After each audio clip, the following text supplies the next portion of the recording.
ऐसी एक मदर थी जिन्होंने मुझे शेयर किया था कि even before losing her baby 3 दिन पहले मेरे को ड्रीम में आके बच्चे ने कहा कि अब मैं अपनी जर्नी कंटिन्यू नहीं करूँगा। 80% of the babies brain development जो होता है वो प्रेगनेंसी में होता है। जिस तरह का इनपुट आप उस टाइम पर देते हैं, ब्रेन की जो न्यूरोनल वायरिंग है वो उस तरह से हो जाती है। मैं सबको ही कहता हूँ कि बाकी टाइम तो आपको उसको पकड़ के बिठाना पड़ेगा ना कुछ करने के लिए। अभी तो बैठा हुआ है, आपको तो सिर्फ बात करनी है। बच्चे तक अच्छे विचार पहुंचाने के लिए खुद के विचार भी अच्छे होने चाहिए। ठीक बात है। One of the most difficult work in the world is not to do anything. लोग क्या है, मेडिटेशन वर्ड सुनते हैं उनको लगता है कोई पता नहीं कहाँ किसी स्पेशल सेंटर में जाना पड़ेगा, किसी गुरु से ट्रेनिंग ले। कुछ भी नहीं है। मेडिटेशन का अर्थ सिर्फ इतना है कि आज हमारे साथ मौजूद है 2 leading experts in the science and spirituality of pregnancy, doctor Tushar Dashora and doctor Smita Dashora. माता पिता के जो क्रियाकलाप होते हैं वो एक पर्टिकुलर सोल को उस ओर आकर्षित करते हैं जिस प्रकार के उस सोल के संस्कार होते हैं। तो अगर सोल के संस्कार सात्विक हैं तो सात्विक माता पिता की तरफ चली जाती है, सोल के संस्कार राजसिक हैं तो वो राजसिक माता पिता की तरफ चली जाती है। हमारे इंडिया में ये चीज़ है, जैसे ही आप प्रेग्नेंट होंगे पहले दिन से सब लोग घर में भी 2 जनों के लिए खाना शुरू कर दो, अब तुमको खान पान पे ध्यान रखने की ज़रूरत है। लेकिन सब लोग ये भूल जाते हैं कि ये फूड तो आपने देख लिया, लेकिन जो आपके माइंड के लिए, सोल के लिए वो जो फूड चाहिए उसको आप निगलेक्ट ना करें। हमने ये बात की थी कि तामसिक जो सोल है वो तामसिक पेरेंट्स को ही चूज़ करके आती है। तो अब अगर सोल को इवॉल्व करना है तो अब वो तामसिक पेरेंट्स के घर में जन्म लेगी, उसका जीवन तो ऐसे ही चलेगा, उसी टाइप से वो रहेगी आगे जाकर। पता नहीं उसके जीवन में कोई ऐसा आएगा जो उसे ध्यान का मार्ग दिखा पाएगा कि नहीं दिखा पाएगा। फिर वो जन्म लेगी तो फिर तामसिक घर में जन्म लेगी। तो इस साइकिल से उसको कैसे मुक्ति मिलेगी? ये बहुत अच्छा क्वेश्चन है आपका। तो आप ये कह रहे हो कि जो नेगेटिव है तो नेगेटिव साइकिल में ही रहेगा, वो पॉजिटिव में कैसे जाएगा? तो हम बार बार क्यों कह रहे हैं कि जो करणीय है वो करा जाए, तो हमारे करने से भी बहुतों का जीवन सुधर जाता है। ये तो पूरी कहानी प्रहलाद की है। कयाधु जो प्रहलाद की मदर थी, भक्त प्रहलाद जो हैं वो तो दैत्यराज हिरण्यकश्यप के पुत्र हैं। और हिरण्यकश्यप और इनका जब देवताओं का संग्राम हुआ तब एक बार जब ये राक्षस लोग वहाँ से छोड़ के भाग गए तो इंद्र, वो कयाधु प्रेग्नेंट थी। हिरण्यकश्यप का जो पुत्र था वो कयाधु के गर्भ में पहले ही था। तो उन्होंने कहा कि मैं इनको मारने के लिए ले जा रहा था। इंद्र रोक लिया। नारद जी ने कहा क्या कर रहा है? तो बोला मैं इस गर्भ में जो बालक है उसे मारूंगा। उन्होंने कहा क्यों मारना चाहते हो? तो बोले क्योंकि वो तो तामसिक वो है, राक्षस का पुत्र है, राक्षस ही होगा। तो यहाँ पे जो नारद जी और उनका संवाद है उसमें 2 बातें। एक तो उन्होंने कहा गर्भ में बैठी हर आत्मा ब्रह्मज्ञानी है, गर्भ में बैठा हर आत्मा ऋषि है, इसको मारने से बड़ा कोई पाप ही नहीं है। ये सबसे बड़ा पाप है, महापातक है, मल्टीपल लाइफ्स में क्लिंस नहीं होगा, तो ये मत करना तू। दूसरी बात ये कि ये तू गलत सोच रहा है कि इसके अंदर जो पिता से जो वृत्तियाँ आई हैं वही होंगी। गर्भ में अगर उचित ज्ञान दिया जाए तो बालक को बदला जा सकता है। इसीलिए नारद जी अपने साथ ले जाते हैं, हरि नाम सुनाते हैं, और नारद जी वहाँ अपने आश्रम में रखते हैं। कयाधु को भागवत सुनाते हैं, भगवान की कथाएँ सुनाते हैं, भगवान के स्रोत सुनाते हैं। और प्रहलाद से बड़े तो भक्ति नहीं हुए। प्रहलाद तो अपने पिता से लड़ गए इस बात के ऊपर। तो और वो खम्भे में से भगवान को प्रकट करा दिया भक्त प्रहलाद ने। एक अवतार, नरसिंह अवतार प्रहलाद की वजह से हुआ। तो जो आप कह रही थी तामसिक हो या ना हो, हम कौन है? हमें जज नहीं करना है, हमें वो करना है जो सात्विक है। अगर तामसिक भी उसके कांटेक्ट में आएगा तो उसके ऊपर प्रभाव सात्विक का पड़ेगा, यही तो बात है। तो इस वजह से अब आपकी क्रिया और अधिक महत्वपूर्ण हो जाती है। जो कर्म आप करते हैं वो और अधिक महत्वपूर्ण हो गया। आप इस संकट में या इस प्रश्नोत्तरी में हमें नहीं जाना चाहिए कि आने वाली तो तामसिक है और फिर हम क्या नहीं। आप कैसे भी रहे हो, आप भी कैसे भी रहे हो पूर्व में, हो सकता है पूर्व संतान में आपने ऐसे कुछ प्रयास नहीं किए थे, इस संतान में करें, कोई बात नहीं। लेकिन आप उसके मार्ग को भी गाइड करेंगे, अपना जीवन को भी आप सही मार्ग पे ले जा सकेंगे, स्वयं के जीवन को भी सही मार्ग पे ले जा सकेंगे। इसी को मॉडर्न साइंस एपिजेनेटिक्स कहती है कि आप अगर एनवायरनमेंट चेंज कर देते हो तो आप उसकी टेंडेंसीज चेंज कर सकते हो। So it is not only about IQ या जेनेटिकली जो आप लेकर आ रहे हो या आप कार्मिक उसमें लेकर आ रहे हो, लेकिन जिस तरह का एनवायरनमेंट आप उस सोल को प्रेगनेंसी में दोगे नर्चर करने के लिए, तो आप उसकी क्वालिटीज को चेंज कर सकते। उचित बात स्मिता ने बताई कि वो पुराना वेस्टर्न थॉट ये था कि आप जीन्स के गुलाम हो, तो जो जेनेटिकली इन्फॉर्मेशन आपको मिल गई आप उसको बस प्रकट करते रहेंगे। ऐसा नहीं है। एपिजेनेटिक्स जो नया साइंस है वो सारा कह रहा है कि जेनेटिक्स है, जेनेटिक्स है, लेकिन जेनेटिक्स में, एपिजेनेटिक्स में ताकत है जेनेटिक्स को मॉडिफाई करने की। सर, प्रेगनेंसी के टाइम पर मदर्स को कई तरह के ड्रीम्स आते हैं, तो वो ड्रीम्स जो है वैदिक विजडम के अकॉर्डिंग उनका क्या इम्पोर्टेंस है, और क्या ये बच्चे की जो एनर्जी है उससे भी जुड़े हो सकते हैं? एब्सोल्युटली, प्रेग्नेंट मदर के ड्रीम्स की बहुत इंपॉर्टेंस है। हम लोग तो, हमारी पुस्तक में हमने एक सेपरेट सेक्शन दिया हुआ है इसके ऊपर, उसको ड्रीम जर्नलिंग बोलते हैं, कि उसको लिखें, आप नोट कर लें ड्रीम को, कि उसके कई बार कोडिंग डिकोड करा जा सकता है, बालक कुछ कहना चाह रहा है। तो इसमें आपको इंटरेस्टिंग चीज़ एक बता देता हूँ कि ऐसी एक मदर थी जिन्होंने मुझे शेयर किया था कि even before losing her baby 3 days earlier to that event, abortion हुआ, उसके पहले बेबी ने उनको बोल दिया था। तो बोली 3 दिन पहले मेरे को ड्रीम में आके बच्चे ने कहा कि अब मैं अपनी जर्नी कंटिन्यू नहीं करूँगा। So this is very strange for someone कि, और वो कहती ठीक 3 दिन बाद ऐसी घटना हुई, and for her it was like yes. तो souls do connect through dreams, dreams are peep into the unconscious. Western world में तो कार्ल यंग और इन्होंने तो काम ही इस पे, ड्रीम पे, फ्राइड से लेके इन लोगों ने किया। और आपको बड़ा इंटरेस्टिंग लगेगा जान के कि जैनिज़्म में तो बाकायदा स्वप्न विज्ञान एक पूरी शाखा है, क्योंकि जो मदर त्रिशला थी, भगवान महावीर की जो मदर थी, उनको ड्रीम्स आए थे। तो वो ड्रीम्स से ही पता चल गया था कि एक Tirthankar is about to be born, and they do watch for it. वो ड्रीम्स के लिए ध्यान रखते हैं कि कहीं ऐसा ड्रीम तो नहीं आ रहा, और बाकी सभी तीर्थंकरों में उन ड्रीम्स के इंडिकेशंस मिलते हैं, उस तरह के साइन मिलते हैं, चिन्ह मिलते हैं कि अगर जैसे 2 सफ़ेद हाथी टस्कर्स वाला, या वो लोटस गोल्डन, बहुत सारे उसमें करीब, तो उनको भगवान महावीर की मदर के 16 सपने कहलाते हैं, 16 ड्रीम्स, तो मदर त्रिशला के हैं वो। तो ये इसमें धर्म ने बहुत रिसर्च करी है। और जो सोल होती है, चूँकि मैंने आपको बताया कि सोल कोई चाइल्ड सोल नहीं होती, सोल मैच्योर सोल होती है, तो वो कनेक्ट कर लेती है अपने पेरेंट्स से, और वो उसको पहले से ही इन्फॉर्मेशन देना शुरू कर देती है। और बड़े अच्छे कुछ मदर्स ऐसी भी कहती हैं कि हम फलाने तीर्थ पे गए, या हमें इस ईश्वर के, भगवान के दर्शन हुए। तो नोबल सोल जब आती हैं तो इस तरह से गाय दिखती हैं लोगों को, या किसी बड़े मंदिर में जा रहे हैं, पताका फहरा रहे हैं ध्वज की, ये बड़े कॉमन ड्रीम्स हैं, और ये बड़े इंटरेस्टिंग ड्रीम्स हैं। तो हम जर्नलिंग, उसमें ड्रीम जर्नलिंग एक टास्क देते हैं पूरा, कि और बड़ा अच्छा वो टास्क है। तो उसमें आप वो ड्रीम लिखते हैं और फिर आप ही उसको इंटरप्रेट करते हैं, तो और बड़ी जगह बड़ा वो इंटरेस्टिंग पाया जाता है। तो ऐसी मेरी एक मदर और थी, तो वो ये कहती थी कि एक सर्प दिखता है, गोल्डन कलर का स्नेक दिखता है, और वो आता है और वो दिखता है मुझे, और वो दिखता हूँ, मैं बहुत डर जाती हूँ। तो ये उनको 2-3 बार ड्रीम आया। स्ट्रेंजली वो उनकी दोनों तीनों प्रेगनेंसी आगे नहीं बढ़ी थी, लेकिन चौथी बार जब वो आई तो कहती हैं मुझे ये ड्रीम आया कि वो सर्प आया, उसने मेरे पेट पे ट्विर्ल किया, कुंडली मारी 3 बार, और फिर वो चला गया सर्प वहाँ से। तो इस बार मुझे अलग आया, मतलब वो सिर्फ सर्प दिखा नहीं मुझे, वो सर्प आके कुंडली मार के 3 कुंडली उसने मेरे पेट के मारी और फिर वो चला गया। तो मैंने कहा इस बार तुम्हारे साथ कुछ अलग होगा और अच्छा होगा ये, क्योंकि जिस पीड़ा को तुम सोच रही हो पीड़ा अब शायद वैनिश होने वाली है। और she delivered a normal baby and she had a healthy pregnancy during that. तो वो सबकॉन्शियस इसका इंटरप्रिटेशन ये रहता है कि जिस डिजीज़ या जिस चिंता से आप ग्रस्त हो, वो चिंता आपको छोड़ के जा रही है। और ऐसे बहुत से इंटरप्रिटेशंस हैं, खैर वो उसके न्यूआंसेस में हम नहीं जाते, लेकिन yes, dreams do, the unborn babies do communicate through dreams, they do communicate, even after going also they communicate, ये भी है, doing meditation also they communicate, so babies वो बिन लॉस्ट दे कम्युनिकेट। सो इसका एक पूरा एक अलग एपिसोड आप चाहे तो बना सकते हैं, but yes they have importance. जब मदर प्रेग्नेंट होती है तो उसके रूम को भी उसी तरीके से डिज़ाइन कर दिया जाता है, बेबीज़ की फ़ोटो लगा दी जाती है, या फिर भगवान कृष्ण के जो बचपन का स्वरूप है, बाल स्वरूप है, वो उसकी फ़ोटो लगा दी जाती है। तो क्या देखने से भी संस्कार बन रहे हैं? आप बच्चे के 5 सेंस ऑर्गन्स को डेवलप कर सकते हैं इन द वूम ओनली।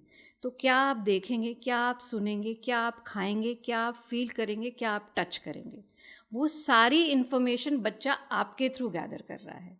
तो अगर इसीलिए कहा जाता है कि आप अच्छी फ़ोटोज़ लगाओ, तो आप रोज़ उसको देख रहे हैं तो आप मैनिफेस्ट कर रहे हैं उस पर। तो ये बात सही है। इसीलिए कई बार कितनी मदद ने ये शेयर किया है कि मेरे बच्चे के हेयर्स जो हैं वो कर्ली हैं, क्योंकि मैंने बाल रूप जो है कृष्णा जी का उस बच्चे को मैंने विजुलाइज़ किया। सो वो सारी चीज़ें आपका डेफिनेटली इम्पैक्ट करती है, क्योंकि बेबी का जो ब्रेन है वो डेवलप हो रहा है. 80% of the babies brain development जो होता है वो प्रेगनेंसी में होता है. तो जिस तरह का इनपुट आप उस टाइम पर देते हैं तो ब्रेन की जो न्यूरोनल वायरिंग है वो उस तरह से हो जाती है. तो उन सब चीज़ों का डेफिनेटली इफ़ेक्ट होता है. इवन आप देखने की बात कर रहे हैं, टेस्ट. कोई भी मदर को जिसको बहुत ज़्यादा एक पर्टिकुलर चीज़ की क्रेविंग होती है या उसको वो फूड पसंद होता है प्रेगनेंसी में, आप देखोगे कि बच्चे की वो नेचुरल टेंडेंसी है वो फूड लाइक करेगा उस चीज़, वो फूड सेम. लाइक मैं अपना ही एग्जांपल दूँ तो मुझे बहुत ज़्यादा छाछ पीने की बहुत क्रेविंग भी होती थी और वो मुझे बहुत अच्छी लगती थी. और आज अगर मैं अपनी डॉटर को देखूँ तो वो और मैं ही शायद दोनों घर में हैं जो जिनको किसी भी टाइम छाछ पिला दीजिए हम दोनों पी सकते हैं. आप कहें कि टेस्ट कैसे डेवलप हो रहा है बच्चे का. बच्चा जो एमनियोटिक फ्लूइड को स्वॉलो करता है वो उसकी टेस्ट बड्स को डेवलप करता है. तो जो फूड आप खा रहे हैं उसका कहीं ना कहीं वो इम्प्रिंट उसके उस टाइम पे फ्लेवर के लिए चला गया, तो उसको वो चीज़ हमेशा के लिए अच्छी लगेगी. तो क्या देखें, क्या खाएं, क्या सुने, ये बहुत इम्पॉर्टेंट. और जो दूसरा आपने एक इम्पॉर्टेंट बात की, क्या वो देख रहा है, वो देख नहीं रहा है, क्योंकि डोमिनेंटली बच्चा जो होता है 80% हियरिंग होता है, 80%. हम जब पैदा हो जाते हैं और आँख खोलते हैं और एक बार संसार को देखना शुरू कर देते हैं तो जो हमारे चक्षु हैं वो 80% इनपुट लाते हैं, सेंसरी इनपुट. नाक सबसे वीक होती है, बाकी कान से आता है. लेकिन जब हम माँ के पेट के अंदर होते हैं उस समय पे आंखें तो बंद होती हैं, देखने को ज़्यादा कुछ होता नहीं, लेकिन कान से सुन रहे होते हैं. इसलिए जो हमारा सारा चैंटिंग और इसके ऊपर जो फोकस रहता है उसका इंसिस्ट करते हैं, इसीलिए करते हैं कि हियरिंग डोमिनेंट हो जाता है. और बड़ी इंटरेस्टिंग बात इसमें यह है कि जो आपने पूछा कि भाई वो देख नहीं रहा, नहीं देख रहा, तो भी माँ के विचारों से जो चित्र बन रहा है, माँ के चित्त पे जो चित्र अंकित हो रहा है वो बालक के चित्त पे भी अंकित हो जाता है. तो इसलिए माँ अगर जैसे एक मदर है ऐसी जो शतरंज खेलती थी तो बच्चे को ऑलरेडी शतरंज में इंटरेस्ट है, यूजुअली आर्टिस्ट होती हैं, आर्ट में. नेपोलियन की मदर के लिए कहते हैं कि वो वॉर स्टोरीज पढ़ा करती थी. पिकासो की मदर के लिए कहते हैं वो पेंट किया करती थी. मोजार्ट की मदर के लिए कहते हैं कि वो म्यूज़िक सुना करती थी. इवन हमारे यहाँ पे उस्ताद अल्लाह रखा खान कहते हैं कि वो जाकिर हुसैन जब पेट में थे तो वो एब्डॉन पे तबले की कुछ थाप बजाते थे. तो जाकिर हुसैन कहते हैं मैंने कभी सीखी नहीं किसी, लेकिन मुझे आती है, मैंने सुनी है. तो ऐसे एंडलेस एग्जाम्पल्स है. और दूसरा जो आपने कहा देखा, तो वो मन की आंखों से बच्चा देख रहा होता है, प्रज्ञा चक्षु होता है बच्चा एक प्रकार से. तो वो अगर वो भगवान कृष्ण के चित्र को देख रही है अपने कक्ष के अंदर, तो वैसी उसके बालक के चित्त पे भी वो चित्र अंकित हो जाता है. तो और 80% इन्फॉर्मेशन उसको, इसलिए धर्म में एक शब्द है यूज़ किया जाता है, खासकर जैनिज्म में तो स्पेशली, श्रावक, जो सुन के एनलाइटन हो जाता है. तो बच्चा जो पेट में गर्भ में है बालक, वो असल में श्रावक ही है, वो सुन रहा है, तो सुन के ही एनलाइटन हो जाएगा. मैं सबको ही कहता हूँ कि बाकी टाइम तो आपको उसको पकड़ के बिठाना पड़ेगा ना कुछ करने के लिए. अभी तो बैठा हुआ है, आपको तो सिर्फ बात करनी है. अभी ये चैलेंज तो आपको है ही नहीं कि भाग नहीं जाए, हमारी बात ना सुने, कहीं अपना खेलने में मशगूल हो जाए, तो वो चैलेंज तो है ही नहीं. तो ये सही समय है जिस समय आप बहुत से अच्छे प्रभाव उसके मन मस्तिष्क पे ला सकते हैं. 18 to 20 weeks onwards hearing develop होने लग जाती है प्रेगनेंसी में. प्लस 7th मंथ ऑनवर्ड्स तो हम कहते हैं मेमोरी भी डेवलप होने लग जाती है.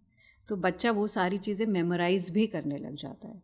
तो आप ये वाला जो पीरियड है इसमें जो कुछ भी करेंगे उसका इम्पैक्ट आप डेफिनेटली बाद में देखेंगे. मदर्स, आप अगर इस टाइम पे ओम चैंट करते हैं तो आप देखोगे कि बाद में बच्चा रो रहा है, परेशान है, आप सेम टोन में, सेम उसमें चैंट करना शुरू करें, बच्चा शांत हो जाएगा, क्योंकि उसने वो सुना है, उस टाइम पे सुना है, और वो चीज़ उस टाइम पे उसको पीस और काम देती थी. तो वही चीज़ वो वापस, अब जैसे मदर इतने सारे बच्चों की गोदी में बच्चा रो रहा है, माँ की गोद में आते ही बच्चा क्यों चुप हो जाता है? क्योंकि वो उसकी धड़कन से कनेक्ट करके वो साउंड उसने प्रेगनेंसी में सुनी है. तो वो जब वापस उस लैप में आता है, गोद में आता है, तो उसको पता है कि मैं अपनी सेफ प्लेस में आ गया हूँ. बहुत ही सिंपल दृष्टांत अगर आपको दूं तो कई घर ऐसे होते हैं जहाँ पे आप जूते चप्पल के साथ लोगों को अंदर नहीं आने देते. क्यों नहीं आने देते? कि मिट्टी अंदर आएगी. तो इसी प्रकार से हम हमारे मन के अंदर भी तो किसी को ऐसे ही नहीं आने दे सकते ना, मिट्टी अंदर आएगी. तो वो बच्चे का मन जो है वो तो और सेंसिटिव है. तो हमको बस इतना सा इंश्योर करना है कि सही इंप्रेशन, सही right thoughts walk in the mind of the child. They should not bring the dust of undesired effects. बस वो नहीं जाए अंदर.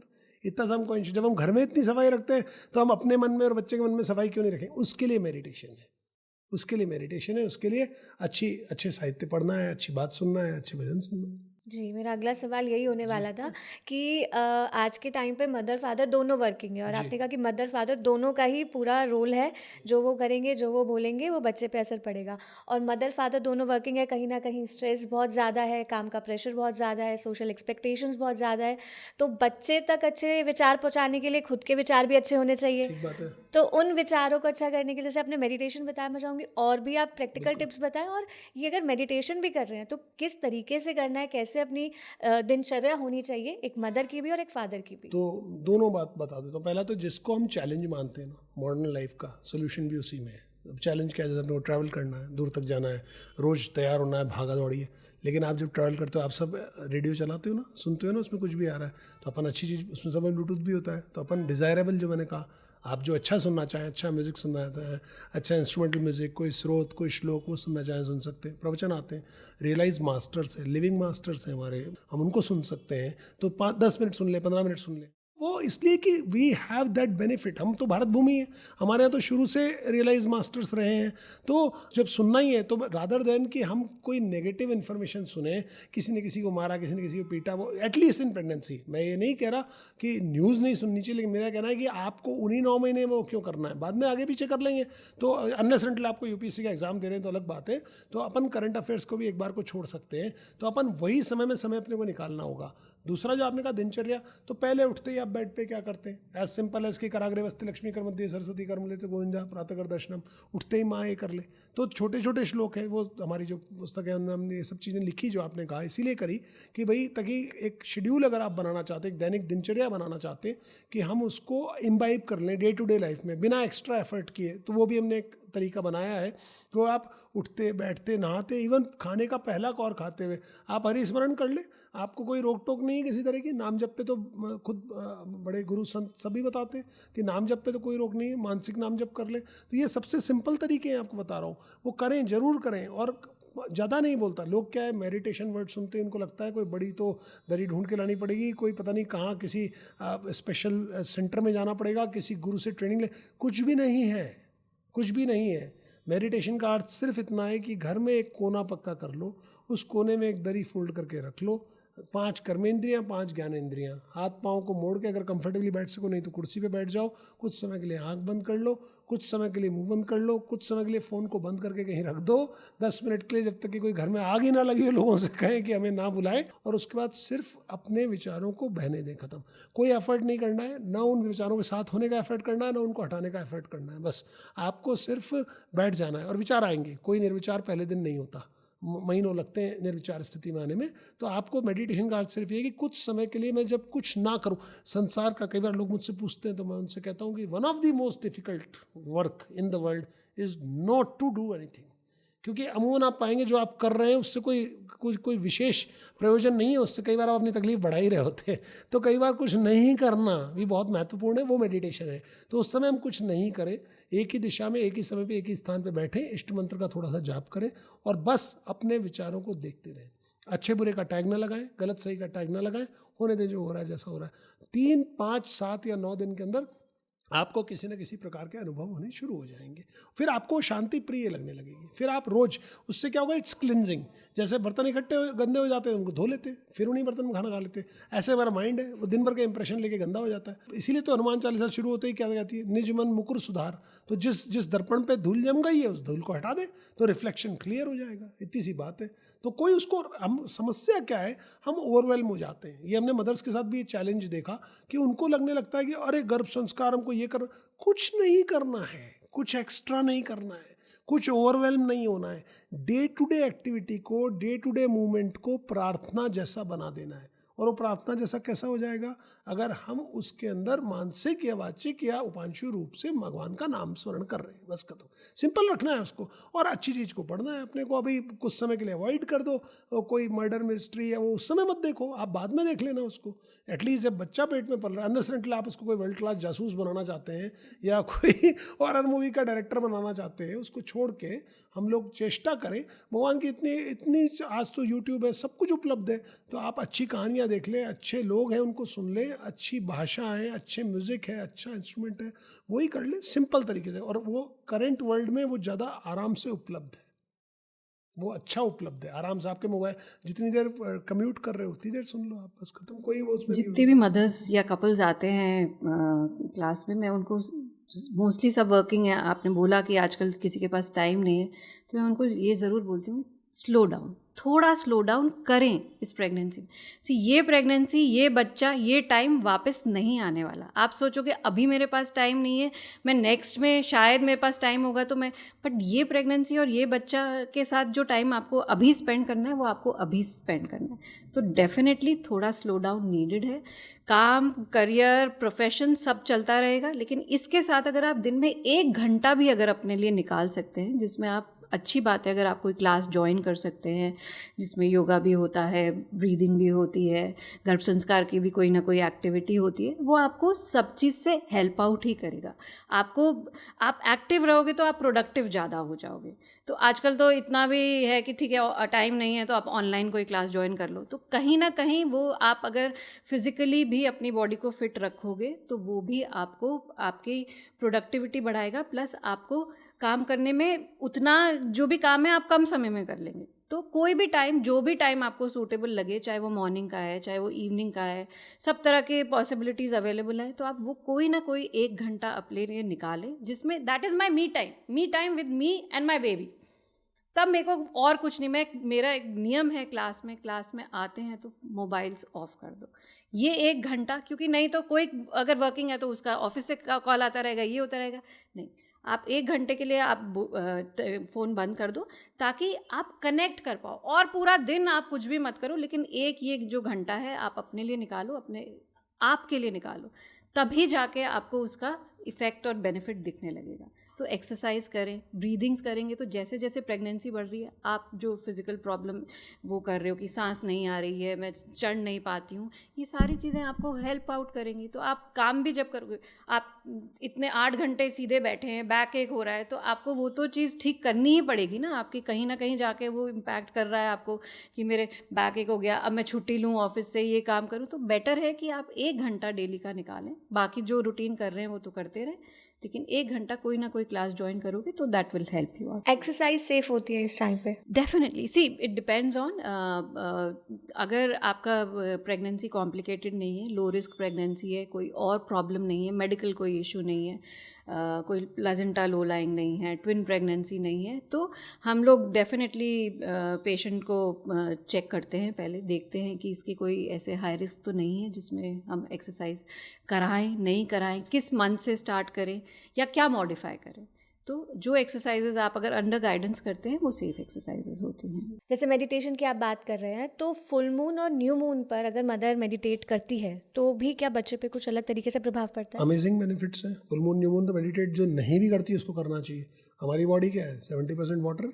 हमारी जो सेलेस्टियल बॉडीज जिनमें जो वाटर होता है खींचता है, तो हम जानते हैं, ये आप सब लोग जानते हैं, ये पानी खींचता है जिससे ज्वार भाटा होती है। जब सन और मून अगेंस्ट आते हैं अपनी सेलेस्टियल पोजीशन के अंदर, तो अलग अलग प्रभाव डाल के पानी को खींचते हैं। इसीलिए चंद्रमा पानी को खींच लेता है, जल तत्व को। इसीलिए प्लांट्स के अंदर कम लोग जानते होंगे एक साइकिल होती है, हमारा नीचे का जो धरती का पानी है वो ऊपर उठ के आता है 14 दिन के लिए, फिर नीचे चला जाता है। मैस्चुरल साइकिल होती है विमेन के अंदर, वो इसी तरह से गवर्न होती है ल्यूनर साइकिल से।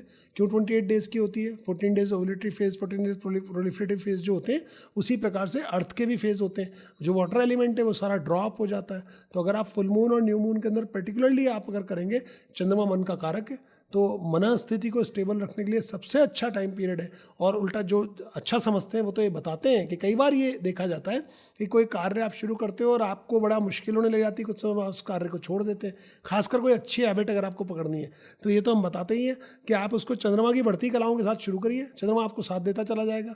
कोई भी काम जिसमें आपको मन की आवश्यकता है, कोई भी कार्य जिसके अंदर आपको मनोबल की आवश्यकता है, तो उसको आप चंद्रमा के पहली प्रथमा के साथ शुरू करिए। तो जैसे जैसे चंद्रमा बढ़ेगा वैसे वैसे आपके मन में शक्ति बढ़ेगी। लोग रिवर्स कर देते हैं कई बार कि आज से मैं गलत आदत छोड़ रहा हूँ, आज से मैं अमुक व्यसन को छोड़ रहा हूँ, लेकिन वो चंद्रमा की घटती कलाओं के साथ करते हैं, मनोबल कम होता चला जाता है। तीसरे चौथे पाँचवें या सातवें दिन पे वो वापस से वो उस व्यसन के शिकार हो जाते हैं। तो आप इसका पॉजिटिव यूज़ भी है। तो आपको कुछ अच्छी साधना शुरू करनी है, आपको कोई जप शुरू करना है, कोई स्रोत शुरू करना है, कोई अनुष्ठान करना है, वो सब चंद्रमा की कलाओं के साथ किए जाते हैं और उनका बेनिफिट है। इसलिए yes, one must, a mother must meditate. मैं तो यहाँ तक कहता हूँ, कई बार लोग पूछते हैं तो मैं कहता हूँ what is the best gift for unborn child. तो कोई कहता है कि अमुक चीज़, मैं कहता हूँ नहीं, अ मदर हु मेडिटेट्स, ये बेस्ट गिफ्ट है।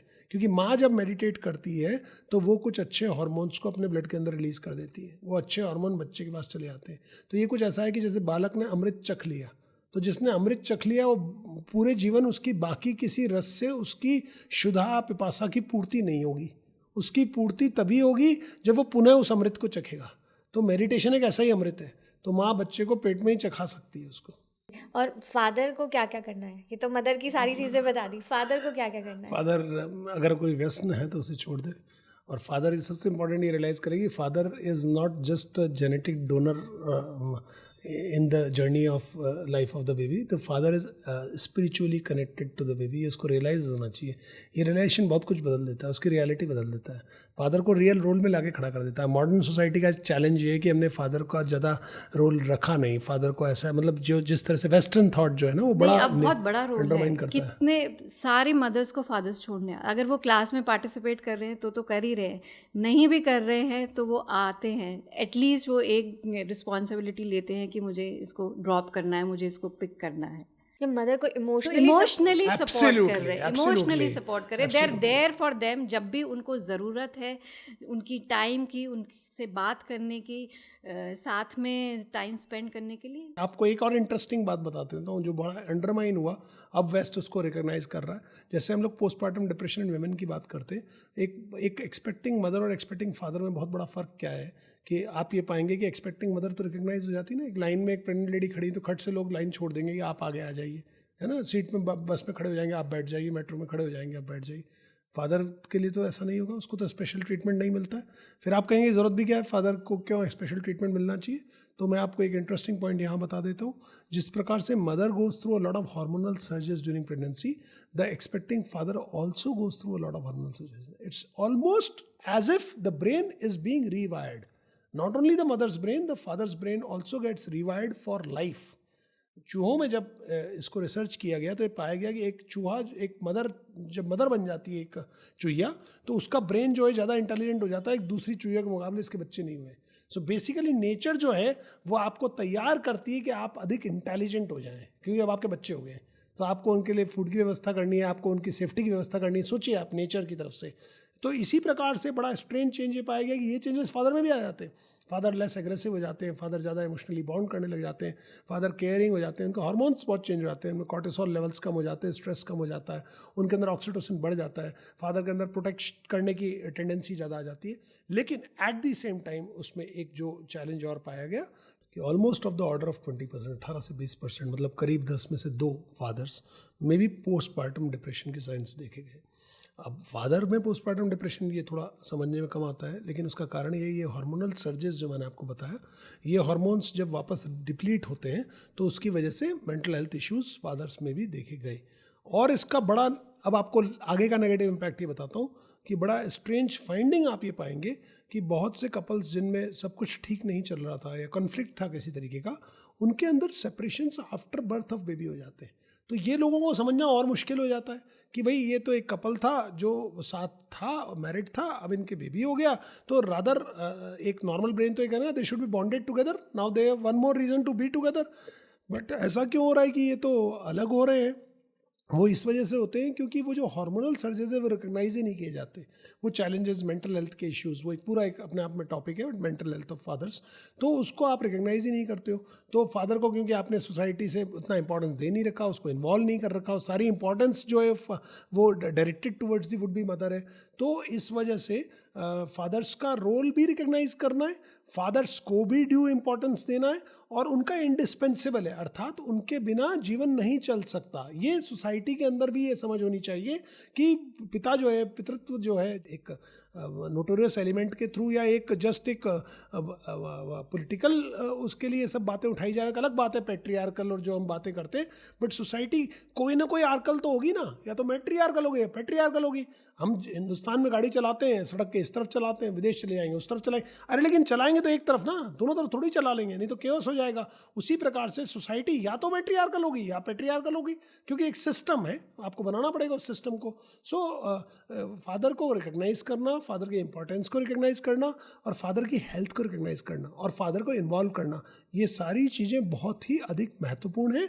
और सबसे अच्छी बात ये कि जो प्रीनेटल क्लासेस हैं, चाइल्ड बर्थ एजुकेशन क्लासेस हैं, लमास क्लासेस हैं वेस्ट में, या जो हमारी गर्भ संस्कार क्लासेस हैं, वो इस बात को जानती हैं और वो उसको मोर एंड मोर उनको इन्वॉल्व कर रही हैं, और वो अपना रोल बहुत अच्छा प्ले कर रहे हैं।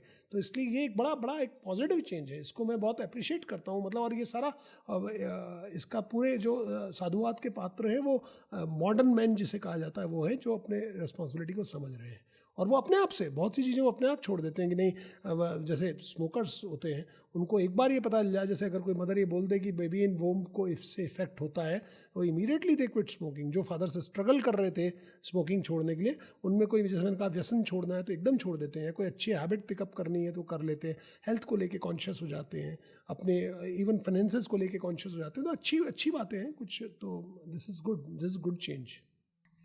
तो सर, मैम, आप दोनों अभी जो है इसी फील्ड में काम कर रहे हैं, मतलब लोगों को अवेयर कर रहे हैं बेसिकली कि गर्भ संस्कार कितना ज़रूरी है, क्योंकि आजकल की मॉडर्न सिविलाइजेशन में लोग बहुत दूर हो चुके हैं, जैसे मैंने शुरुआत में भी कहा था कि बहुत दूर हो गए हैं उस एंशियंट विजडम से, और आप दोनों ही इस पर काम कर रहे हैं। तो मैं आपसे यही पूछना चाहती हूँ कि आप दोनों साइंस बैकग्राउंड से हैं, तो इस फील्ड में आप कैसे आए, मतलब इस कार्य की शुरुआत आपने कब की, कैसे की, और दोनों साथ में ही आप ये कर रहे हैं, तो ये कैसे शुरू हुआ? तो साइंस बैकग्राउंड से इसीलिए इसमें है क्योंकि जो साइंटिफिक ब्रेन का व्यक्ति होता है, उसकी जो क्षुधा, भूख जो होती है, वो मिटती नहीं है उसको। वो कॉज पे नहीं रुकता, वो कॉज बिहाइंड द कॉज।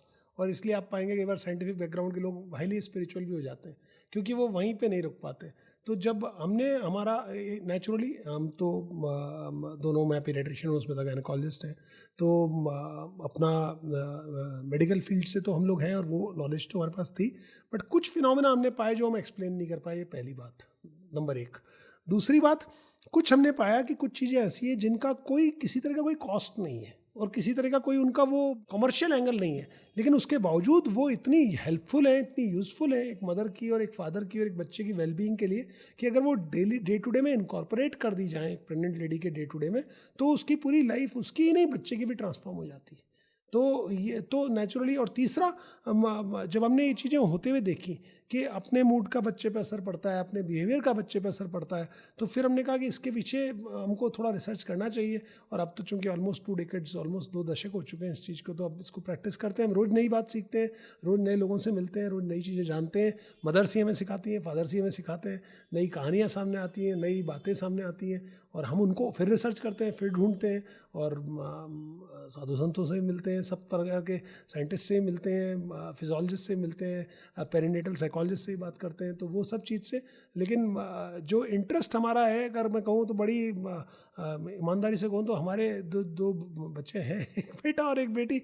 वही कारण रहे, क्योंकि हमने उनको जब ग्रो होते हुए देखा तो हमने उसमें चाहा कि डिज़ायरेबल चीज़ें लाई जा सकती है बच्चों में, तो फिर हमें लगा इसको हमको शेयर करना चाहिए। तो और मॉडर्न लाइफ के अपने चैलेंजेस हैं, तो वो तो होंगे, उनसे तो हम नहीं बच सकते। हमारा काम सिर्फ इतना है, जैसे हम आपके आए ना, तो हमने GPS सेट कर दिया आपका एड्रेस, तो हम एज पेरेंट्स बच्चे के ब्रेन में उसका GPS सेट कर सकते हैं। अब थोड़ा बहुत हो सकता है वो डिट्रैक हो जाए, थोड़ा बहुत संभव है कि कहीं ट्रैफिक जैम हो, कहीं फंस जाएं, लेकिन पहुंच जाएंगे स्रोत पे। उस प्रकार से पेरेंट्स का काम है कि ड्यूरिंग प्रेगनेंसी उनको ये पता होना चाहिए, एक विंडो मिलती है जब वो उस कंपस को सेट कर सकते हैं कि उसका मूल डायरेक्शन क्या है, बस। अब उसके बाद तो जो जीवन के थपेड़े जिस भी प्रकार से पढ़ने हैं वो लगते ही हैं, लेकिन अपनी ओर से आप इस बोध से भरे रहते हैं कि मैंने अपनी ओर से शायद जो उचित कर सकता था वो किया। अगर मैं अपनी जर्नी शेयर करूं तो 20 इयर्स बैक मैंने भी एक नॉर्मल गायनेकोलॉजिस्ट की तरह काम करना शुरू किया था, जिसमें प्रेगनेंसी, डिलीवरी, जो हमने लर्न किया मेडिकल कॉलेज में एज अ PG जब हम वो कर रहे थे, डिलीवरी एक बहुत मैकेनिकल इवेंट सा होता था। प्रेगनेंसी वैसे भी गवर्नमेंट कॉलेजेस में बहुत लोड होता है, हम पेशेंट को जिस तरह से देखते हैं वो बहुत एक अलग तरह की लर्निंग होती है। उसी पाथ पे स्टार्ट करके हमने जब अपनी प्रैक्टिस शुरू करी तो वैसा ही कर रहे थे। लेकिन उस टाइम पे देन आई स्टार्टेड रियलाइजिंग, मुझे ये लगने लगा कि ये जितनी भी यंग मदर्स आती हैं, हम भी तब उस टाइम पे यंग थे, कि इनके बहुत सारे क्वेश्चंस हैं, इनके बहुत सारे चीज़ें हैं जो ये जानना चाहते हैं, जो ये नॉर्मल जब ये मेरे पास आते हैं या किसी और के पास जाते हैं, हम उनको कोई टाइम नहीं देते और एक प्रिस्क्रिप्शन लिख के दे देते हैं कि ये दवाइयाँ आपको खानी है, बाकी सब कुछ ठीक है। लेकिन उनके और भी बहुत सारे सवाल प्रेगनेंसी को लेकर हैं, क्योंकि उनके लिए ये फर्स्ट टाइम इवेंट है और हमारे लिए ये डेली का बहुत नॉर्मल इवेंट है। तो वहाँ से वी स्टार्टेड रियलाइजिंग कि नहीं, ये सिर्फ डिलीवरी प्रेगनेंसी में मेडिकल टेस्ट, इन्वेस्टिगेशंस, दवाइयाँ, डाइट, इसके अलावा और डिलीवरी कराना एक नॉर्मल मेडिकल तरीके से जैसे हम कराते हैं, उसके अलावा भी जो यंग जनरेशन है इसको और कुछ चाहिए। इसी कॉन्सेप्ट पे हमने जाके शुरू में जब pretty mom prenatal classes start करी, उस कॉन्सेप्ट पे हमने स्टार्ट करी थी कि हम उनको काउंसिल करेंगे, टाइम देंगे, उनके जो भी क्वेश्चंस हैं, जो भी डाउट्स हैं, हम वो उसको आंसर करने की कोशिश करेंगे विद द मेडिकल बैकग्राउंड, ताकि राइट इन्फॉर्मेशन उनको पहुँचे, वो एक इन्फॉर्म्ड चॉइस अपनी प्रेगनेंसी में वो बना सकें कि हाँ ये मेरे लिए अच्छा है, ये मेरे लिए अच्छा नहीं है। आप उनको एजुकेट करो, उनको इन्फॉर्म करो, ताकि दे आर मोर कॉन्फिडेंट। उनको पता है कि एक जो अननोन का फियर होता है, पता नहीं प्रेगनेंसी हो गई, अब पता नहीं क्या तो होगा, और जो हमारे पूरे सबकॉन्शियस माइंड में ये कंडीशनिंग है कि डिलीवरी बहुत पेनफुल होगी, बर्थ बहुत पेनफुल होगा, तो वो सबकॉन्शियस माइंड में जब मदर ये चीज़ लेके जाती है तो वो आपके डेफिनेटली उस चैलेंजेस को बढ़ाती है। तो जब हमने स्टार्ट किया था तो सिर्फ एक योगा क्लास की तरह और ये काउंसलिंग की तरह से, गर्भ संस्कार वाला जो पार्ट है ये हमने over a period of time खुद लर्न किया है, खुद देखा है। जैसे तुषार ने बोला कि ये हमारी जर्नी है जो हमने अपने बच्चों के साथ रियलाइज़ किया कि नहीं इसका इम्पैक्ट है, तब जाके हमने प्रीनेटल साइकोलॉजी पढ़नी शुरू करी, उस पर वर्क ऑन करना शुरू किया। फिर हमने अपना एक कोर्स डिज़ाइन किया, फिर हमने अपनी बुक्स डिज़ाइन करी कि ये चीज़ incorporating medical science plus environment का क्या इफ़ेक्ट पड़ता है और एंशंट विजडम हमारी क्या है, उसको जेल करके एक आप एविडेंस बेस्ड साइंटिफिक रैशनल भी रहे और वैदिक विजडम भी आए, और जो हमारी ट्रेडिशनल वैल्यूज़ थी, विजडम था, जिसको हम कहीं ओवर द लाइन भूल ही गए। हम इतना ज़्यादा हम लोग मॉडर्नाइज हो गए कि हम भूल ही गए कि जो दादी नानी बात कहा करती थी कि अरे जोर से मत बोलो, ये दो हृदय वाली है, इसको गुस्सा नहीं करो, इसके सामने ऐसी बात मत करो। तो वो सब के पीछे साइंस था, तो वो साइंस हम क्यों भूल गए, उसको हमको रखना चाहिए। तो अगर हम 9 महीने के लिए भी अगर वो एक अच्छा हम प्रिजर्व कर सकें उस एनवायरनमेंट को, और ऐसे आज मॉडर्न में बहुत सारे ऐसे एग्जांपल्स हैं, अनेकों एग्जांपल्स हैं जहाँ पे मदर्स ने ऐसी बड़ी चैलेंजिंग सिनेरियो में रह करके भी उन्होंने ऐसे बच्चों को जन्म दिया है जो हम तो देख ही रहे हैं, करंट वर्ल्ड में ही है वो सब लोग। तो इस वजह से ही है क्योंकि उन लोगों ने वो सब चीज़ें प्रैक्टिस करी हैं। तो इसलिए क्यों नहीं, और इसमें कोई कॉस्ट तो लगती नहीं है, तो इसलिए क्यों नहीं, ये तो हमारी नॉलेज है यार, ऋषि मुनियों की नॉलेज। तो जैसे आप लोग डिस्क्लेमर देते हो ना, तो मैं तो कई बार ये डिस्क्लेमर देता हूँ कि हम जो कर रहे हैं या हम जो बता रहे हैं वो हमारा नहीं है, वो हमने भी सीखा है, गुरुओं से सीखा है, संत जनों से सुना है, शास्त्रों से पढ़ा है, और पढ़ेंगे, और आगे बहुत कुछ जानने को, और सबको पढ़ना चाहिए। तो इस पर आश्चर्य अगर करने लायक बात है तो सिर्फ ये कि हमारे से 5000, 7000, 8000 साल पहले भी जो लोग हुए, उनमें इतनी बुद्धिमता, इतनी मेधा, इतनी स्मृति और इतनी अद्भुत उनमें योग्यता थी कि वे ये सब रहस्य जानते थे, और वो हमारे उसके लिए उपयोगिता के लिए इस सब बातों को ग्रंथों में लिख गए। जी सर, बहुत अच्छा लगा आप दोनों से बात करके। आगे एक रैपिड फायर राउंड मैं करना चाहूँगी जिसमें 1 वर्ड आंसर्स मैं चाहूँगी कि आप दोनों दें। कोई एक मिसकंसेप्शन अबाउट प्रेगनेंसी। पेन। सो एक साइकिल होती है जिसको हम बोलते हैं फियर टेंशन पेन साइकिल। तो इसमें मदर अगर फेयरफुल है, मैंने बोला अननोन का फियर है, फियर ऑफ से पेन है, फियर ऑफ नेगेटिव फीलिंग्स है, ये जाके आपकी टेंशन बढ़ाती है। टेंशन बढ़ाती है मतलब यूट्रस जो एक मसल है वो उसकी टेंशन बढ़ाती है। तो अब जब आप लेबर में हैं और आप फोर्सफुली किसी चीज़ के अगेंस्ट फाइट कर रहे हैं तो वो आपका पेन को और बढ़ाती है। So it's like a more fear, more tension, more pen. तो आप मदर उसी साइकिल में अगर रह जाती है तो उसके जो बॉडी हॉर्मोन्स हैं डिलीवरी के टाइम में वो एकदम चेंज होने लग जाते हैं। उसकी बॉडी में एड्रेनलिन, कॉर्टिजोल सिक्रीट होने लग जाता है। सो एड्रेनलिन एक हार्मोन है जो आपको क्लेंच करता है, लाइक इन टर्म्स ऑफ कि आपकी हार्ट रेट बढ़ा देगा, आपको शैलो ब्रीदिंग करेगा। तो ये सारी चीज़ें लेबर डिलीवरी के लिए बहुत नेगेटिव हैं। आपके यूट्रस को टाइट कर देगा। जहाँ हम एक्सपेक्ट कर रहे हैं कि मदर को रिलैक्स करना चाहिए, रिलीज़ करना चाहिए, पेल्विक फ्लोर ओपन करना चाहिए, उसकी जगह वो टेंस हो रही है। एक नॉर्मल वो सेइंग है कि इफ़ योर क्लेंच्ड हेयर, अगर आप यहाँ टाइट हैं तो you will be tight at your lower part, आप डिलीवर इजीली नहीं कर पाएंगे और वो आप विशियस साइकिल में पेन बढ़ाते जाएंगे। अगर मदर रिलैक्स कर सकती है, काम रह सकती है, पीसफुल हो सकती है, तो वो ही लेबर का जो उसका डिलीवरी है वो बहुत स्मूथ हो सकती है। So that is why it's a biggest misconcept कि पेन होता है डिलीवरी के टाइम में। जी, वो हमारे ही हाथ में है कि Exactly. कैसे हम उसको ईज कर सकते हैं। It is all about, see pain is here, it is not going to be hair.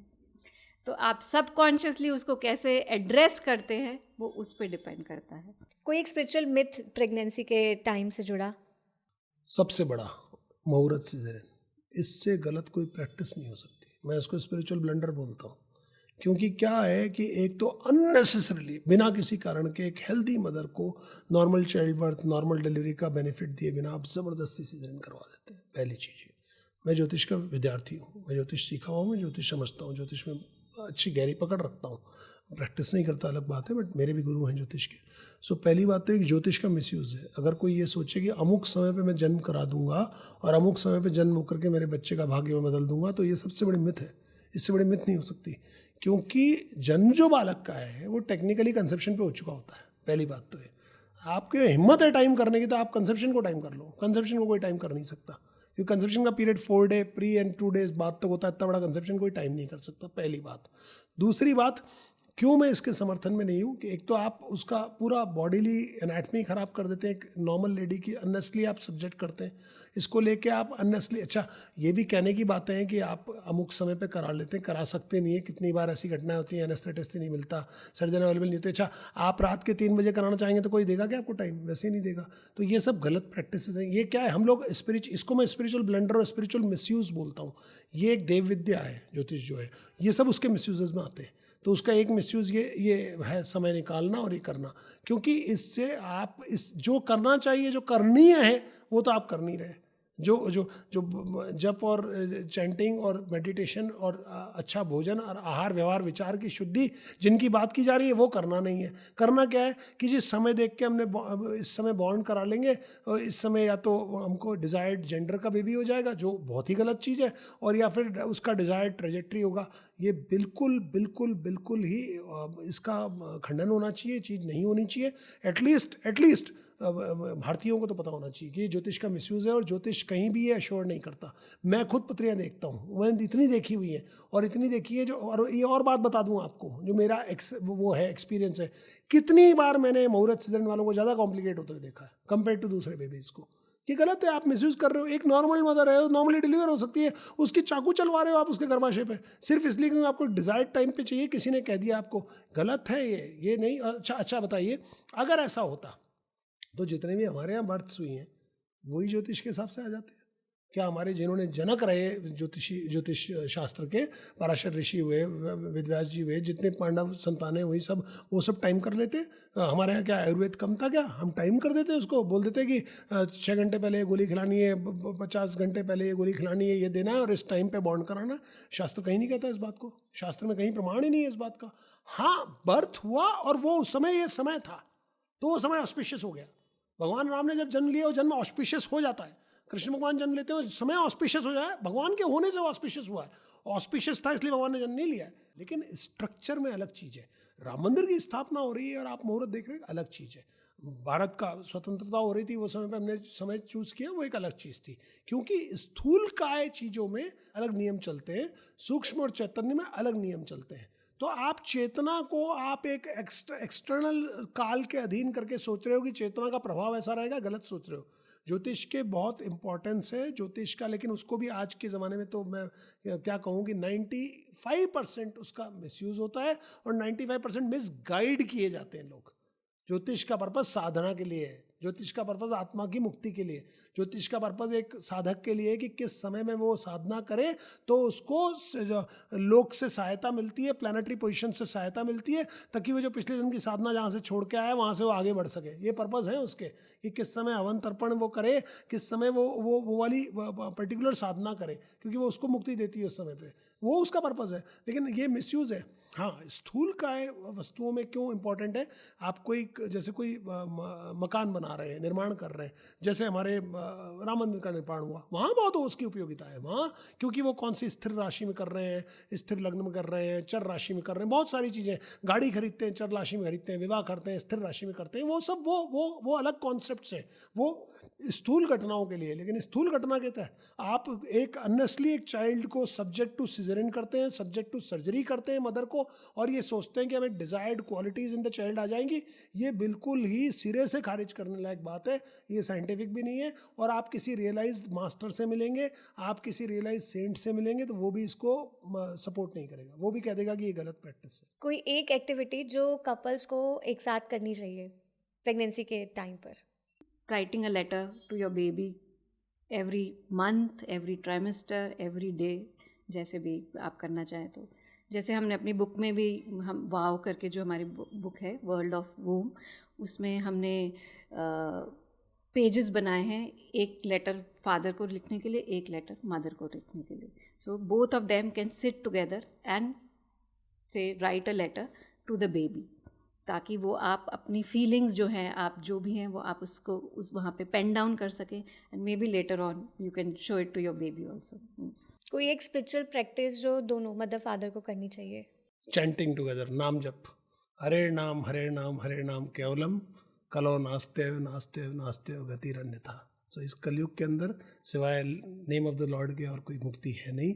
इसलिए पेरेंट्स को even before the soul has come to your house और your home, rather only in the womb right now, तब से ही हरिनाम जप करना चाहिए किसी भी रूप में, जो नाम प्रिय हो, जो इष्ट नाम प्रिय हो, तो वो उनकी आने वाली आत्मा का बहुत ही अच्छा मुक्ति का उपाय होता है। और कोई एक चीज़ जो मदर और फादर दोनों को ही बिल्कुल भी नहीं करनी चाहिए, बिल्कुल अवॉइड कर देनी चाहिए? व्यसन किसी प्रकार का, ड्रिंकिंग, अल्कोहल और स्मोकिंग, एंड नाउडेज तो आजकल ये हुक्का और इस तरह की चीज़ें भी चल पड़ी हैं। वो इसमें तो मेडिकल भी जानते ही हैं, आजकल की तो जनरेशन सब एक्सेस है तो जानती ही हैं, but it's actually damaging to the brain को परमानेंट डैमेज करता है। और से स्ट्रेस और फाइट तो 9 महीने के लिए आप पोस्टपोन कर सकते हो वो सारी चीज़ें, कोई भी डिस्कशन है, क्योंकि सी अगर आप इस सिनारियो में, इस लाइफस्टाइल में रह रहे हैं, तो कॉन्फ्लिक्ट कोई ना कोई होगा ही, फैमिली में होगा, हस्बैंड के साथ होगा, कोई ना कोई डिस्कशन होगा। वो जो टेंशन आप बिल्ड करोगे इस टाइम पे, उसका बहुत नेगेटिव इम्पैक्ट है, क्योंकि मदर के तो थॉट्स ही जा रहे हैं ना, तो उसको तो बोलने की भी ज़रूरत नहीं है। तो एक ही कोई भी थॉट जिसको लेके आप उस पर डिस्कस करते हैं, बहुत प्रोलॉन्ग करते हैं, तो उसका नेगेटिव इम्पैक्ट डेफिनेटली होता है। तो you can avoid those conflicts and stress for the 9 months। कौन से स्क्रिप्चर को रीड करना चाहिए? स्क्रिप्चर तो देखिए, मैं तो यहाँ से शुरू होता हूँ कि सबसे पहले तो अगर कुछ ना कर सके तो राम नाम। तो किसी ने पूछा कि उससे अधिक कुछ करना चाहें, तो मैंने कहा हनुमान चालीसा। उससे अधिक कुछ करना चाहें, मैंने कहा विष्णु सहस्त्र नाम। उनका उससे अधिक कुछ करना चाहें तो मैंने कहा सुंदरकांड। उनका उससे अधिक कुछ करना चाहें तो बालकांड। उससे अधिक कुछ करना चाहें तो भगवद गीता। उससे अधिक कुछ करना चाहें तो फिर संतों के जीवनियाँ, संतों की और गुरुओं की जीवनियाँ, ये पढ़नी चाहिए। तो इसमें जहाँ भी आपको लगे, जहाँ तक आपकी क्षमता हो और जहाँ तक आपकी इच्छा हो, जहाँ तक आपकी मन में आकांक्षा हो, वहाँ तक आप डेप्थ तक उतर सकते हैं। तो नहीं तो विष्णु सहस्त्र नाम, हनुमान चालीसा, नहीं तो जिन स्रोतों में आप परिवार में, सब हम तो भारतीय लोग हैं, तो हर परिवार में ऐसी गाइडेंस मौजूद होती है, वो कर सकते हैं। हर रिलीजन वाले अपने हिसाब से, हाँ, अपने स्पेसिफिक रिलीजन के हिसाब से भी जा सकते हैं, बट कुछ ना कुछ रिलीजियस एक्टिविटी करनी चाहिए। मैम, पॉजिटिव अफर्मेशंस कितनी ज़रूरी है प्रेगनेंसी के टाइम पर? बहुत ज़्यादा ज़रूरी है। आज का टाइम तो इट इज़ अ टाइम जहाँ पे सब लोग बोलते हैं मैनिफेस्टेशंस, अफर्मेशंस, जो भी आप करते हो वो आपकी बॉडी उस तरह से सबकॉन्शियसली रिस्पॉन्ड करने लग जाती है। तो आपको अफर्मेशंस करनी चाहिए। तो इवन हमारी जो बुक है उसमें हम लोगों ने हर टाइम के लिए अफर्मेशंस दी हैं, जैसे प्रेगनेंसी की अफर्मेशंस, फादर के लिए प्रेगनेंसी में अफर्मेशंस, बर्थ की अफर्मेशंस और ब्रेस्ट फीडिंग की भी अफर्मेशन। कुछ अफर्मेशंस आप शेयर करें। अगर प्रेगनेंसी में बोले तो I am beautiful, my pregnant body is beautiful, I am strong, my baby is strong. Labour के लिए contraction, this is not pain, I can do it. छोटे छोटे अफर्मेशंस जो आप डेली बोलते रहें तो वो आपको हेल्प करते हैं बेसिकली अपने आप से जोड़ने के लिए भी, सेल्फ लव के लिए भी, और बेबी के साथ कनेक्ट करने के लिए। अगर आप वो अफर्मेशंस करते रहते हैं तो आपका सबकॉन्शियसली आपकी बॉडी उस तरह से रिस्पॉन्ड करने लग जाती है और आपको उसके रिजल्ट्स जब वो टाइम आता है उस टाइम पे दिखते हैं। अगर आप कहते हैं कि my birth is going to be beautiful, my labour is going to be smooth, my baby is going to come on the time when the baby is ready to come, इसीलिए वो बहुत इम्पॉर्टेंट है कि आप बच्चे को भी उससे कनेक्ट करें, उस प्रोसेस से कनेक्ट करें अफर्मेशन के टाइम में। तो जो एक यूनियन है आपका और एक बेबी का, वो साथ में इन यूनिसन काम करेगा। वो तो शास्त्र में भी आता है ना कि कहते हैं कि वो सनत कुमार आकाश में, अंतरिक्ष में विचरण करते रहते हैं और आप जो बोलते हैं उसमें कई बार वो तथास्तु बोलते हुए जाते हैं। तो हमें हमेशा वो जो अफर्मेशन और मैनिफेस्टेशन की बात कह रही हूँ, वो शास्त्रों में भी है कि अच्छी बात ही कहो ना, खराब बात बोलनी ही क्यों, गलत बात बोलनी ही क्यों, अच्छी बात बोले। जैसे कि मुझे तो पता ही नहीं चला और आराम से बेबी हो गया, या मुझे तो किसी तरह का कोई कष्ट रहा ही नहीं, तो अच्छी बात को आप इमेजिन करते रहोगे तो आपकी रियलिटी बन जाएगी। जो आप इमेजिन करोगे वो आपकी रियलिटी बन जाएगी। ये तो वेस्टर्न वर्ल्ड भी मानता है आज की डेट में। जो PSSM के फाउंडर है ब्रह्मर्षि पितामह पत्री जी, जिन्होंने पिरामिड मेडिटेशन दिया है, वो भी यही बोलता है, you create your own reality. 100%। Sir, बहुत अच्छा लगा आपसे बात करके, लेकिन जाने से पहले हमारे व्यूअर्स के लिए आप दोनों एक मैसेज ज़रूर शेयर करें। तो मेरा तो छोटा सा मैसेज ये है कि गर्भावस्था को हम लोग अमूमन ये मान लेते हैं कि हमें बच्चे को क्या सिखाना है, और ये भूल जाते हैं कि बच्चा भी हमें बहुत कुछ सिखाने आया है। तो ये अगर हम उस समय इंट्रोस्पेक्ट करें, जैसा आपने प्रश्न पूछा भी था, तो एक इंट्रोस्पेक्शन जरूर से रखें कि जो जीवात्मा हमारे गर्भ में है वो, और हम अब घर में आएगी, वो जीवात्मा का हमारे साथ आजकल का नहीं, पुराना कई जन्मों का बॉन्डेज है, कई कार्मिक ऋणानुबंध हैं और उनको हमको कर्मशय करना है। सो इसलिए वो जीवात्मा हमारे जीवन में आई है। और अगर एक बार एक पेशेंट ने मुझसे पूछा भी था, तब मैंने उनसे यही कहा था कि हज़ारों लाखों वुमेन इस टाइम प्रेग्नेंट है, लेकिन वो हज़ारों लाखों वो सब नहीं कर रही जो आप कर रही हैं, तो वो करिए, आपको डिफरेंस दिखेगा।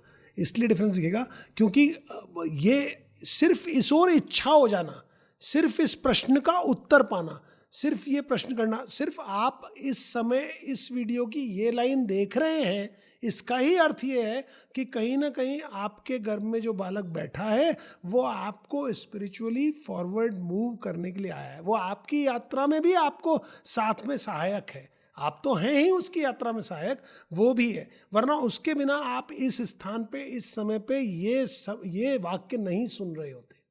मैं हमेशा ये बोलती हूँ कि प्रेगनेंसी एक जर्नी है, उसके लिए प्रिपेयर करें अपने आप को। आप किसी वेकेशन पे भी जाते हो तो आप अपने आप को प्रिपेयर करते हो ताकि वहाँ जाके पैनिक नहीं हो। तो ये जो टाइम है, आप हर तरह से अपने आप को प्रिपेयर करने की कोशिश करें, फिज़िकली, इमोशनली, डाइट को लेकर, डिलीवरी को लेकर आप अपनी इन्फॉर्मेशन गैदर करें ताकि यू आर मोर प्रिपेयर्ड। आप प्रिपेयर होके उस पाथ पे जाओगे तो वो बहुत स्मूथ होगा आपके लिए। आपका डिलीवरी जो है या बर्थ जो प्रोसेस है वो एक बहुत एम्पावरिंग इवेंट होगा आपकी लाइफ में, इंस्टेड ऑफ कि सिर्फ जो हम सोचते हैं कि ये एक पेनफुल इवेंट होगा। जी, तो thank you sir, thank you ma'am, आप कार्यक्रम में आए और आपने इतनी सारी विजडम हमारे साथ, हमारे दर्शकों के साथ शेयर करी। Thank you so much. आपको भी, आपके साथ दर्शकों को भी थैंक यू। जब हम गर्भ को नर्चर करते हैं तब हम फ्यूचर को नर्चर करते हैं। जब हम प्रेगनेंसी को अपलिफ्ट करते हैं तब हम सोसाइटी को भी अपलिफ्ट करते हैं। उम्मीद करते हैं कि आपको आज का द PMC शो अच्छा लगा होगा। हमें कमेंट करके ज़रूर बताएं कि आपने आज के एपिसोड से क्या सीखा और आने वाले एपिसोड्स में आप क्या नए टॉपिक्स को सुनना चाहते हैं। और हाँ, सब्सक्राइब करना बिल्कुल ना भूलें। Thank you. PMC हिंदी बदले जीवन।